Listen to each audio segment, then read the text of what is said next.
Assalamualaikum warahmatullahi wabarakatuh. Selamat pagi, tetap semangat untuk belajar kimia melalui channel Sinau Kimia. Jangan lupa subscribe, like, dan komen kalian agar saya selalu bersemangat mendampingi kalian belajar kimia. Kali ini kita akan bicarakan tentang materi kimia yang berjudul bensena atau senyawa turunan bensena. Bensena sendiri memiliki rumus molekul C6H6. Memiliki C sebanyak 6, H sebanyak 6 dalam satu molekulnya. Dalam pembelajaran ini, kompetensi yang nantinya akan kalian dapatkan adalah yang pertama tentang dapat mendeskripsikan struktur, cara penulisan, tata nama, sifat, kegunaan bensena, dan turunannya. Nah, itulah kompetensi tentang bensena yang harus kalian miliki setelah kalian belajar materi ini. Adapun tujuan pembelajarannya, setelah pelajaran ini dimulai atau setelah kalian mempelajari ini, maka kalian akan bisa menuliskan struktur dan nama senyawa bensena dan turunannya. Kemudian dapat menjelaskan reaksi substitusi atom H pada cincin bensena. Kalian dapat menuliskan struktur dan nama bensena dan turunannya. Kalian dapat menjelaskan pengertian orto, meta, dan para. Kalian dapat mendeskripsikan sifat fisika dan sifat kimia bensena dan turunannya. Kalian dapat menjelaskan beberapa kegunaan senyawa bensena dan turunannya dalam kehidupan sehari-hari. Nah, baiklah, marilah yang pertama ini kita akan bicarakan tentang strukturnya. Struktur dari bensena. Perhatikan, bensena itu terdiri dari 6C dan 6H, di mana setiap C itu saling berikatan membentuk segi 6 ya, segi 6. Ikatan antar atom C ada yang ikatan satu garis atau tunggal atau jenuh, ada yang dua garis atau rangkap atau tak jenuh. Setiap sudut merupakan atom C dan setiap atom C mengikat satu atom H. Nah, ikatan rangkap tunggal ini bisa berpindah-pindah atau bisa berputar seperti ini. Nah, jadi bisa berpindah-pindah, yang tadinya tunggal menjadi rangkap, yang tadinya rangkap menjadi tunggal, dan sebagainya. Nah, inilah namanya struktur dari bensena. Jadi, bensena merupakan senyawa siklik atau senyawa rantai tertutup dengan 6 atom C yang saling berikatan dengan ikatan rangkap terkonjugasi, artinya rangkap tunggal, rangkap tunggal. Mengandung ikatan rangkap dan ikatan tunggal secara berselang-seling. Itulah struktur dari bensena. Atau kalau digambarkan, bensena itu strukturnya bisa berpindah-pindah, itu ya ikatan rangkapnya, atau dituliskan lebih mudah dengan cara seperti ini. Jadi ada bentuk segi 6, kemudian di dalamnya ada lingkaran, itu untuk menggambarkan bensena. Tata nama turunan bensena dan monosubstituen. Mono itu satu, substituen itu pengganti. Jadi ada satu gugus pengganti. Ini contohnya, ini bensena seperti ini. Dari 6 atom H-nya nanti bisa digantikan satu atau dua atau lebih oleh gugus lain atau oleh gugus pengganti, namanya substituen. Misalkan seperti ini, satu atom H ini akan digantikan oleh gugus lain, misalkan OH, maka jadinya seperti ini. Nah, ini sudah menjadi senyawa turunan bensena. Kalau ini diringkas penulisannya, maka seperti itu.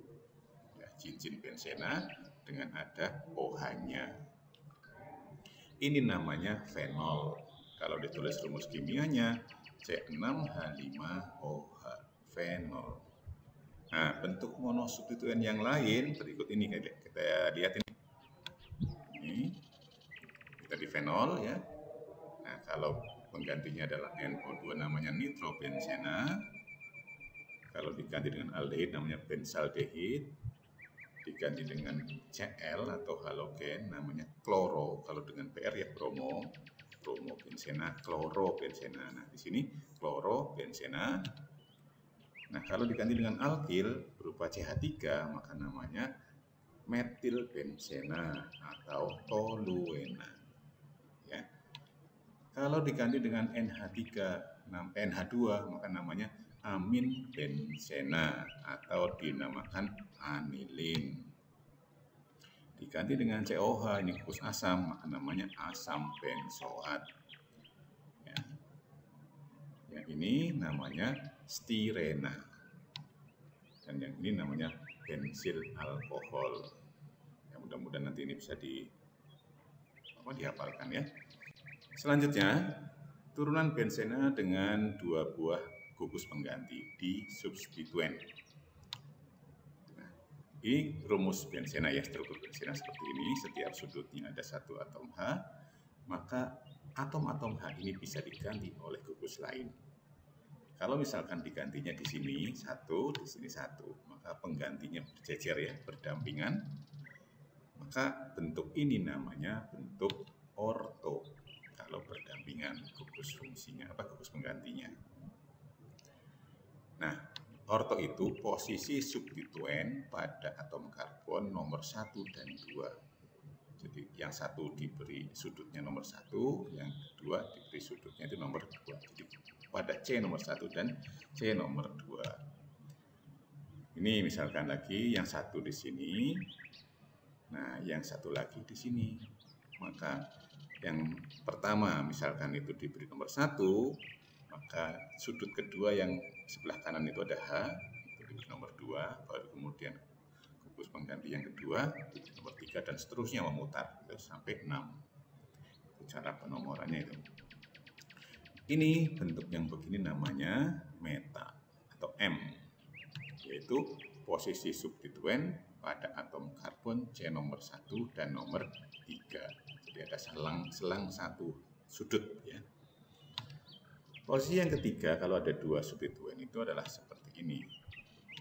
Nah, jadi antara yang pertama dengan yang kedua itu saling berjauhan. Ya, itu bentuk ini namanya bentuk para. Apa itu artinya? Posisi substituen pada atom C nomor 1 dan nomor 4. Jadi kalau itu diberi nomor, maka misalkan gugus substituen pertama nomor 1, maka sudut kanannya itu nomor 2, ke bawah nomor 3, baru yang keempat nomor 4. Gitu ya. Maka 1 dan 4. Kekuatan atau dominasi gugus pengganti. Ini gugus pengganti yang mungkin, yaitu ada gugus asam karboksilat, gugus asam sulfat, gugus sulfato, gugus aldehid, gugus siano, gugus OH atau hidroksi, NH2 atau amin, R itu alkil, ya, NO2 nitro, X itu halogen atau halo, bisa FCl, BRI gitu ya. Nah, maka gugus-gugus ini memiliki kekuatan yang berbeda, yaitu yang ke kanan itu makin lemah. Jadi yang paling lemah adalah halogen, yang paling kuat adalah gugus asam karboksilat, COOH. Nah, nanti yang kuat itu akan menentukan penamaannya. Seperti ini. Ini NH2 dan Cl. Kamu perhatikan bahwa NH2 ada di sebelah kiri, berarti lebih kuat. Cl lebih lemah karena X ini ya. Maka nanti yang lebih kuat itu digabungkan dengan cincin benzenanya. Jadi kalau cincin benzena mengikat NH2 itu tadi di depan sebelumnya ya, itu namanya adalah anilin. Ya, anilin. Sedangkan Cl-nya nanti disebutkan dalam bentuk kloro. Jadi kloroanilin. Karena posisinya seperti itu, maka posisi itu namanya meta atau M. Sehingga nama senyawa ini adalah meta kloroanilin. Lagi OH dengan NO2, maka kalau kita perhatikan OH itu lebih dominan, lebih kuat. Maka OH beserta cincin itu, cincin yang mengikat OH namanya tadi adalah fenol. Sedangkan NO2 dibaca nitro. Jadi senyawa ini namanya nitrofenol. Karena posisinya seperti itu, maka namanya para nitrofenol. Oke, lagi. Nah, kalau seperti ini, BR dengan BR, kedua-duanya sama, maka maka tidak ada yang lebih dominan, ya tidak ada yang lebih dominan, maka ya tidak ada nama khusus gitu ya. Nah, ini cukup diberi nama bromonya 2 berarti dibromo. Nanti belakangnya benzena. Nah, karena posisinya yang berdampingan seperti itu namanya bentuk orto. Jadi nama lengkapnya adalah orto dibromobenzena. Sekarang yang ini bentuk orto lagi, OH dengan COOH. Nah, OH dengan COH, maka yang dominan adalah COOH, yaitu asam benzoat. Nah, OH-nya akan disebutkan lebih dahulu. Maka nama lengkap ini mestinya adalah asam hidroksi benzoat. Tapi karena posisinya seperti ini berdampingan, maka namanya asam ortobenzoat. Atau nama lainnya adalah asam salisilat. Berikutnya kalau 3 substituen atau lebih seperti tadi, jangan lupa bahwa dominasi dari substituen itu memiliki perbedaan ya. Perhatikan contoh yang ini. Oh ya, C cincin benzena yang mengikat gugus pengganti yang terkuat diberi nomor 1. Contoh, lihat ini contohnya ini. Yang paling kuat siapa itu? CH3 dengan NO2. Ini NO2. Ada 2 jenis tuh ya. Ada 2 ini. Maka CH3 dengan NO2.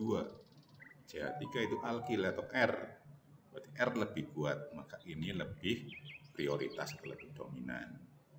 Maka sudut yang mengikat CH3 itu diberi nomor 1. Itu maksudnya. Nomor 2-nya boleh ke kanan, boleh ke kiri. Ini saya pilih yang ke kanan saja, nomor 2-nya itu.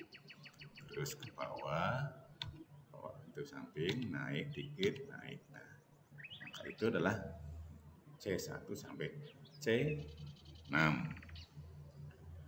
Nah, CH3 sebagai gugus yang utama beserta cincin itu tadi di depan sudah kita beri namanya adalah toluena.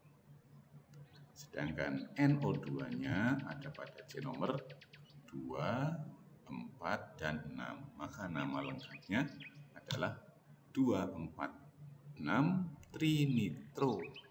3 ya, nitrotoluena atau TNT. Nah, untuk contoh yang ini NO semua, NO2 semua ini berarti tidak ada yang lebih kuat. Maka tidak perlu nama khusus ini.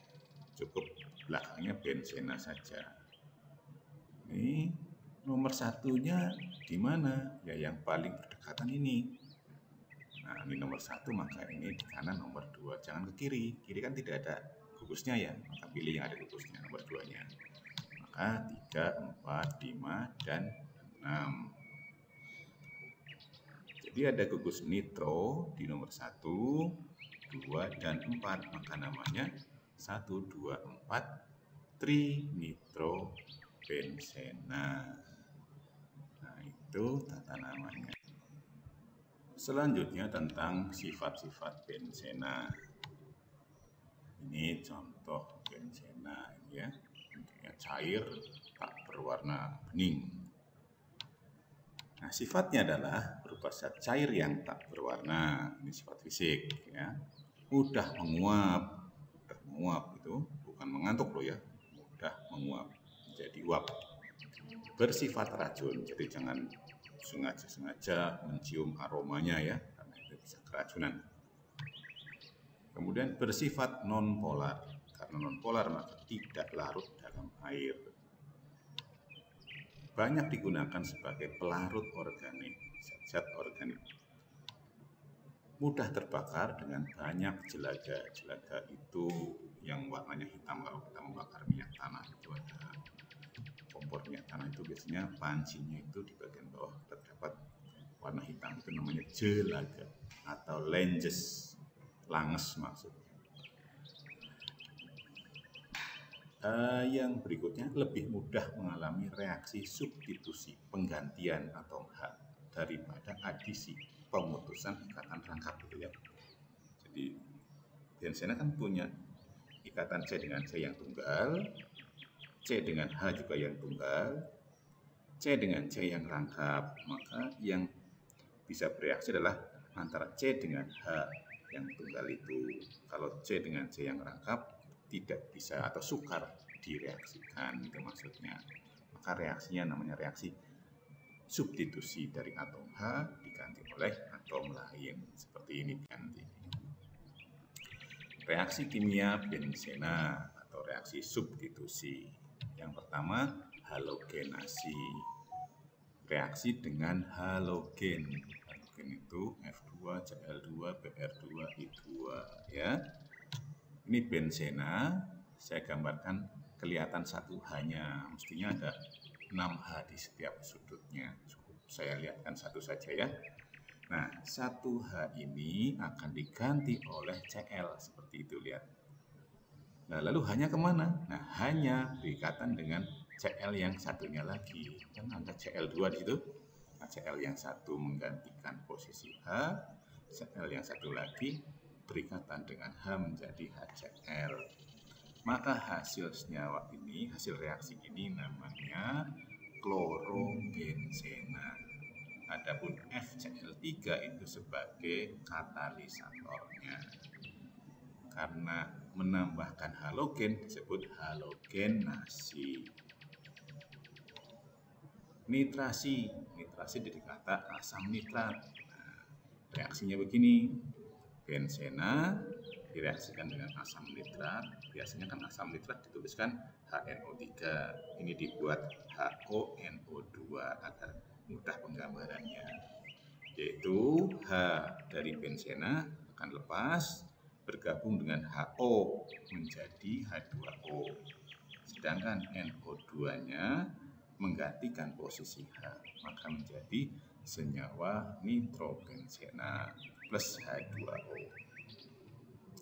Yang ketiga, alkilasi, pengalkilan atau menambahkan alkil ke dalam benzena.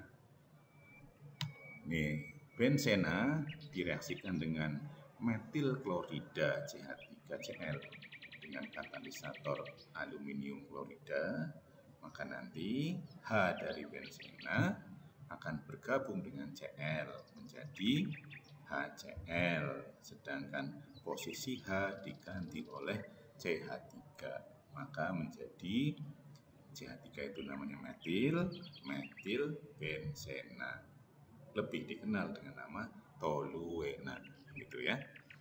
Inilah reaksi-reaksi dari benzena berupa reaksi substitusi. Selanjutnya, kegunaan benzena dan beberapa turunannya. Benzena sendiri itu sebagai pelarut, sebagai bahan dasar nilon, bahan dasar pembuatan monomer stirena. Asam benzoat itu digunakan sebagai bahan pengawet berbagai makanan olahan maupun minuman. Kalian bisa menemui pada kemasan minuman atau makanan itu ada yang tertulis namanya asam benzoat atau natrium benzoat. Itu adalah fungsinya sebagai pengawet. Fenol ini sebagai bahan antiseptik pembunuh kuman atau bakteri. Biasanya digunakan oleh ibu-ibu rumah tangga untuk membersihkan lantai atau kamar mandi, gitu ya. Adapun mereknya, banyak mereknya, saya tidak menyebutkan karena tidak ada pesan sponsor. Oke ya, gitu. Asam salisilat. Nah, asam salisilat itu merupakan ester dari asam salisilat. Dengan ester dari asam salisilat itu dengan asam asetat digunakan sebagai obat dengan nama aspirin. Jadi aspirin bukan asam salisilat, tapi asam salisilat ini sulit ngomongnya ya. Asam salisilat ini digunakan sebagai bahan baku untuk membuat aspirin, itu maksudnya. Gunaan yang lain, anilin.